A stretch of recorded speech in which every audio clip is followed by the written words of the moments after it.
Okay, let's get going. Hi, everyone. Welcome. Oh, my name is Billy. I'm a PhD student at Loughborough University in the UK.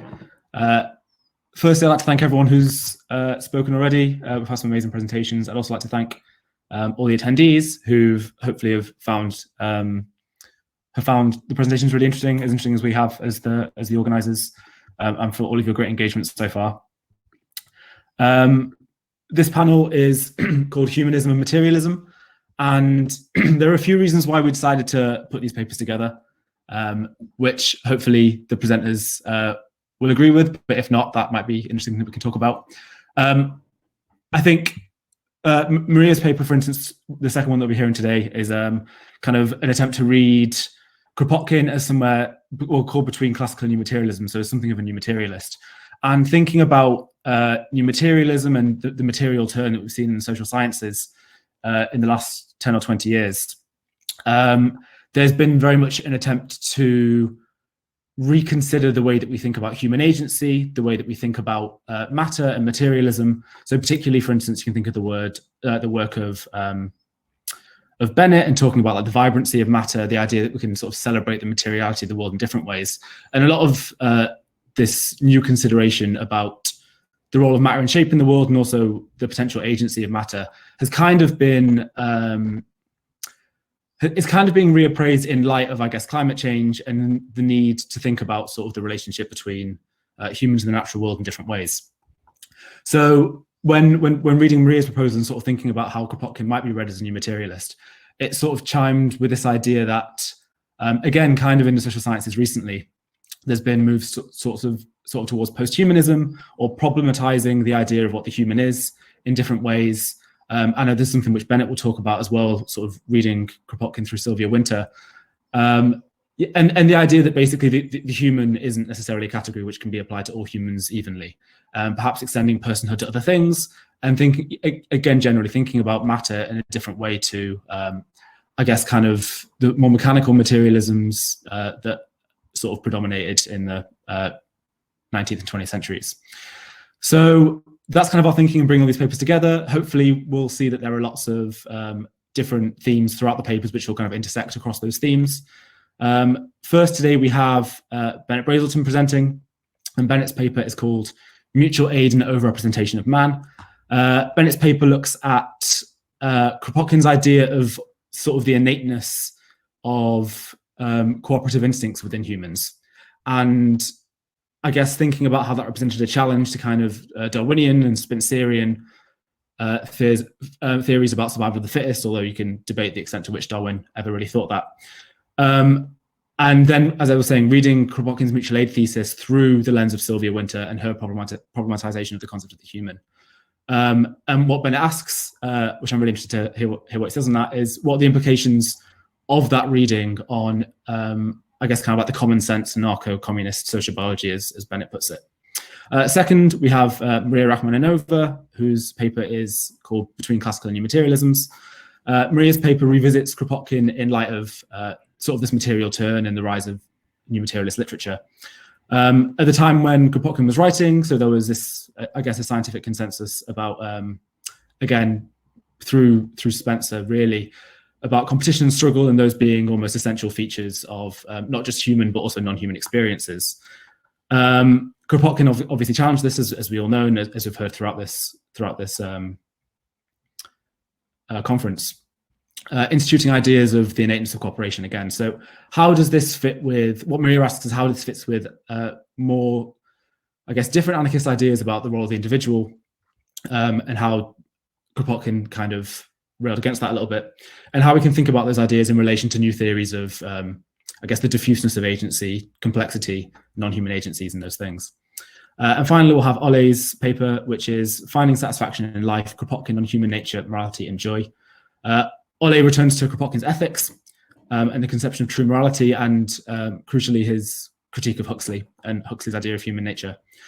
And then asks how we might apply that critique to contemporary thinkers such as Richard Dawkins. So yeah, that's everyone's papers. Thank you very much. And Bennett, if you don't mind kicking us off, you've got 20 minutes. Thank you. I'd like to say thank you to everybody for the organizers for having me, and everybody else and the panelists. I'm excited to be here with everybody. A quick preface: I've been kind of sick for the past week and a half. It's not COVID, but yeah. So unfortunately, I'm gonna just read the paper, which it's kind of boring, but it is what it is. So as Billy introduced, this paper is entitled, I'm Ben, by the way. I'm a middle school history teacher in Boston, Massachusetts. This paper is entitled Mutual Aid and the Overrepresentation of Man.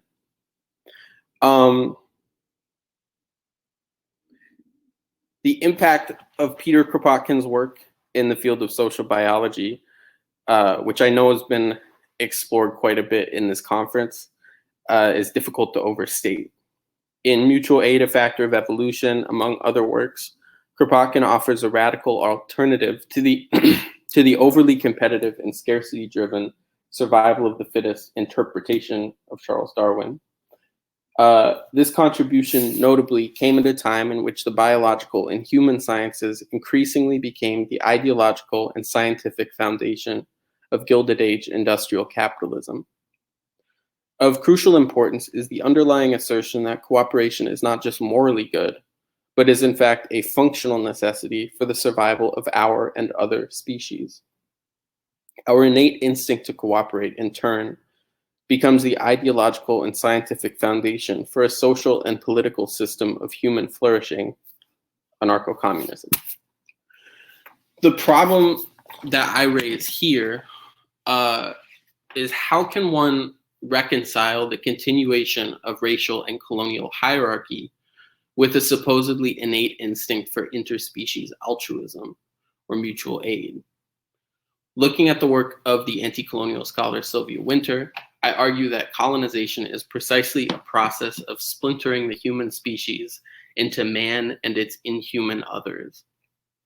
Thus, while mutual aid may indeed be possible within the sphere of mankind, that is white, Euro-American, cis heterosexual, there is no human species to speak of, so long as the epistemological and existential legacies of colonialism and what Walter Mignolo calls the colonial difference remain intact.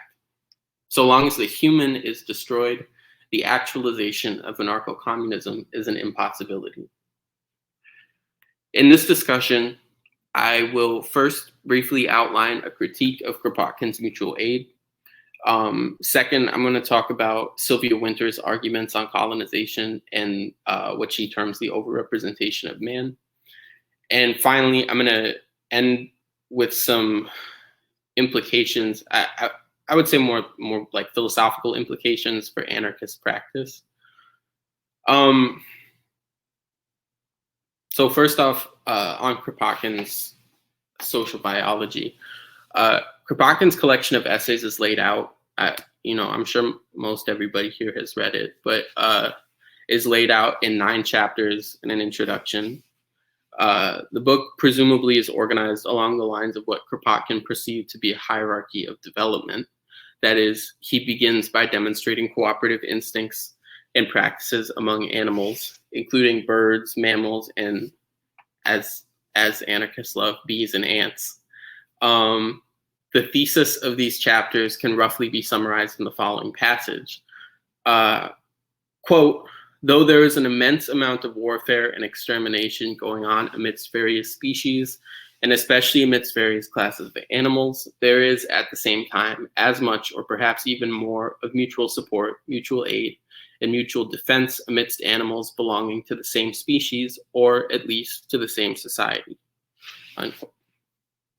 This, as has been noted, is a radical deviation from the conflict-driven thesis of biologist Thomas Henry Huxley. As Kropotkin notes, Huxley exaggerates Darwin's initial arguments on survival of the fittest. And of course, the philosopher Herbert Spencer. Spencer's social Darwinism held that social life was structured around antagonism and warfare.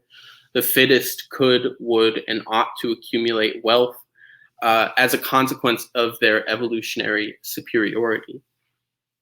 Kropotkin's observation of a scientific basis for compassion, cooperation, altruism, and mutual aid was thus a radical rebuke of capitalist individualism. At the same time, however, Kropotkin's text is marred by the anthropological conventions of the late 19th century. That is, in keeping with scientific practice, he charted human development along the lines of savage, barbarian, medieval, us. Crucially, Kropotkin's account of the savage vacillates between archaic humans of the Pleistocene era and ethnographic accounts of tribal communities in Africa, Oceania, and the Americas. While Kropotkin's argument that these communities are built upon mutual aid leads him to a more critical anthropological posture than most of his contemporaries, which I'll talk about in a bit, he still rests on a dangerous colonial logic of human development. He writes of the San peoples of Southern Africa that, quote, they still occupy one of the lowest degrees of the human scale. He states, quote, Lubbock describes them as the filthiest animals, and filthy they really are. He extends this kind of description to Khoisan, Papuan, and Inuit peoples, among others. Kropotkin is critical of certain assumptions regarding so-called, savage communities. He argues that infanticide, blood revenge, and cannibalism are all best understood through a framework of cultural relativism. Quote, the fact is that a savage brought up in ideas of a tribal solidarity in everything for bad and for good is incapable of understanding a moral European who knows nothing of that solidarity, as the average European is incapable of understanding the savage, unquote. He is also cautious about certain tendencies to romanticize or bestialize communities. Quote, in the last century, the savage and his life in the state of nature were idealized. But now men of science have gone to the opposite extreme, especially some of them anxious to prove the animal origin of man, but not conversant with the social aspects of animal life, began to charge the savage with all imaginable bestial features. It is evident, however, that this exaggeration is even more unscientific than Rousseau's idealization. The savage is not an ideal of virtue, nor is he an ideal of savagery, unquote. Ultimately, though, it is evident that Kropotkin, in keeping with the anthropological conventions of his time, regards these communities as human only technically. They are, for him, pretty explicitly of a lower grade of human existence. Sylvia Wynter's work is illuminating in understanding some of the consequences of this kind of anthropological thinking. Wynter, a Caribbean cultural critic, historian, novelist, and philosopher, offers a truly interdisciplinary approach to understanding colonialism and human existence. Wynter sees something distinct in human existence. Revising the chemist Ilya Prigoghine's suggestion that the two most significant events in natural history have been the birth of the universe and the emergence of life, Wynter adds on the third event, that is the emergence of a specifically human form of life. For Wynter, human life is not exclusively dictated by biological and evolutionary imperatives. She states in her essay 1492, A New Worldview, that, quote, in place of the genetic programs that regulate the behaviors of all organic species, we developed our own culture-specific programs by which our human behaviors, cognizing, affective, and actional, came to be role-governed and lawfully regulated. Human life constitutes, in Wynter's account, a distinct form of being insofar as its rule-governed behavior is also auto-instituted through what she terms languaging life. Wynter engages indirectly with Kropotkin's theses on mutual aid, arguing that, as she calls it, interspecies altruism is pre-limited to, quote, helping those with whom we are languagingly co-identified, those with whom we are made symbolically conspecific by our orders of discourse and their systems of symbolic representation. She goes further, suggesting that a form of, quote, hybridly organic and languaging life, unquote, we can only become conspecifics through these systems of symbolic representation. In another set of essays, Winter traces out the development of our present Euromodern concept of the human as a product of this rule-governed socio-symbolic behavior. This symbolic order develops in all societies insofar as human beings, as a narrative and language-dependent form of life, require, as Paget Henry writes, a, quote, mythopoetic mapping of the binary oppositional structure of language onto significant discourses in its environment. This order is initially inscribed in the cosmic and natural world, that is, binaries like good, bad, male, female, human, animal, heaven, earth, spirit, flesh, are mapped onto stars, planets, and the physical cosmos. In the early modern Euro-Christian imagination, the earth was considered the condemned domain of the fallen man, cursed and tainted by Adam's original sin. The only spiritually pure life was celibate, which thus validated the political hegemony of the church and clergy. In other words, the binary logic is mapped as follows. The celibate clergy equals spirit, purity, heaven, and the cosmos, while the lay population is flesh, impure, and the terrestrial. The European discovery of the New World was informed by a series of broad tectonic shifts in the nature and form of the European world, which threw all of this into chaos. Beginning with the preliminary Portuguese explorations beyond Cape Bojador in 1434, the following centuries saw a series of massive economic and political changes. The emergence of global mercantilism, the establishment and expansion of a transoceanic slave trade, and the solidification of the nation state as the exclusive mode of governance. This was accompanied by a series of cultural and philosophical revelations as well. The development of rationalism and popularization of scientific inquiry, the Copernican revolution, which led to a serious decrease of church power, and the elevation of lay humanism. In order for man to assert its place as the rightful and legitimate denizens of Earth, which was the project of Renaissance humanists, essential and binary differences had to be inscribed differently. The discovery of the New World and non-Euro-Christian peoples provided this basis. Rather than inscribe these binary logics on celibate clergy, this discovery allowed Renaissance humanists to assert the legitimacy of man as a rational, righteous, and civic subject only through the construction of the non-homogeneity of mankind. In other words, for the lay humanists to assert hegemony, a new socio-symbolic order needed to be introduced, such that binary oppositions could be mapped onto humankind itself. In this case, by the splintering of the human into multiple species. More specifically, the humanists created man, with a capital M, through the transformation of African and American indigenous communities into the savage and the slave, that is, quote, physical reference of man's human other, unquote. The first mode of Euromodern man, what Winter calls man one, is defined in a secularizing relation to the state as a rational civic subject.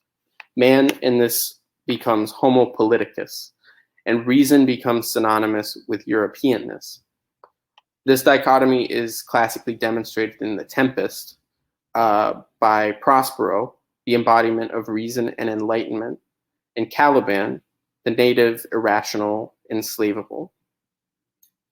The enslavement of indigenous peoples was justified on the grounds that native peoples were without natural reason, and thus were meant to be, in Aristotelian terms, natural slaves.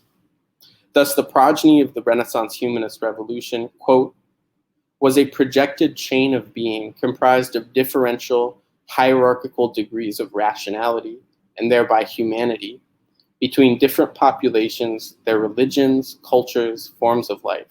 In other words, their modes of being human, unquote. The second radical shift or redescription of man took place, according to Winter, in the 19th century with the development of the biological sciences, industrial capitalism, and liberalism. This mode of man-2, or Homo economicus, is defined principally as optimally economic man and enabled under the bioevolutionary principle of Darwinian natural selection. Race emerges in this bourgeois epistemic order as a bioeconomic category in which groups are selected or disselected as a matter of biological principle.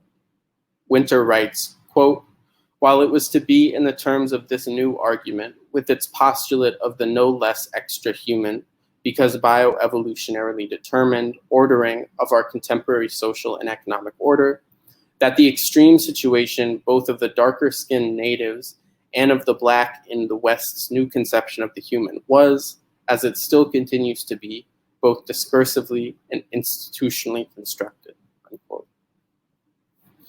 This mode of humanism, like that of Man 1, operates at the exclusion of other modes of being. That is, this is evident enough in the ways that poor agrarian or so-called undeveloped communities are looked down on with pity or disgust, precisely because a life without Western bourgeois status appears to be no life at all. In sum, Western man is overrepresented as the whole of human life. Kropotkin's chapter can be read in this context as an attempt of describing not just a different perspective on social biology, but on humanism itself. That is, Kropotkin rejects the strictly individualist, rational, bioeconomic underpinnings of Man 2, and rejects the social Darwinist discourse of explicitly racialized, selected, disselected groups. Kropotkin does not reject, at least not explicitly enough, a chain of being which configured differential modes of development, rationality, and humanism.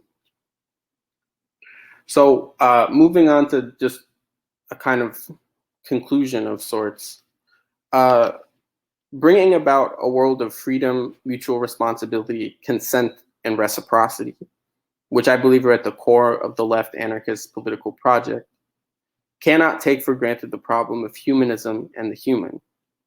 That is to say, the ways in which certain modes of being register as legitimate expressions of human sovereignty, and other modes of being are rendered unintelligible. Moreover, this project cannot take for granted that the contemporary mode of man as human exists only through the systematic degradation, dehumanization, and dispossession of the darker peoples of the earth, as Winter states.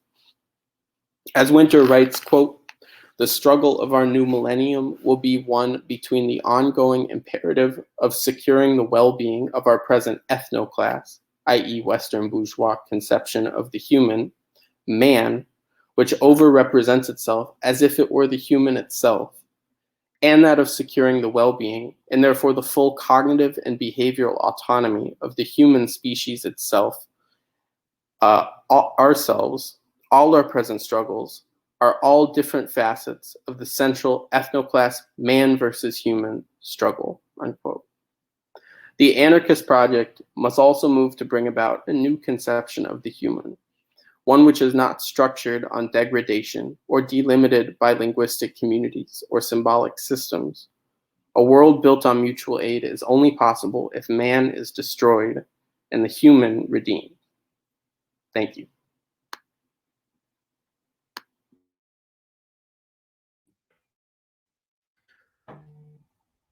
Thank you very much. That was excellent, Bennett. Yeah, really fascinating. Maria, you're going to be next. We've just got Adeline joining now, who's going to share her screen. So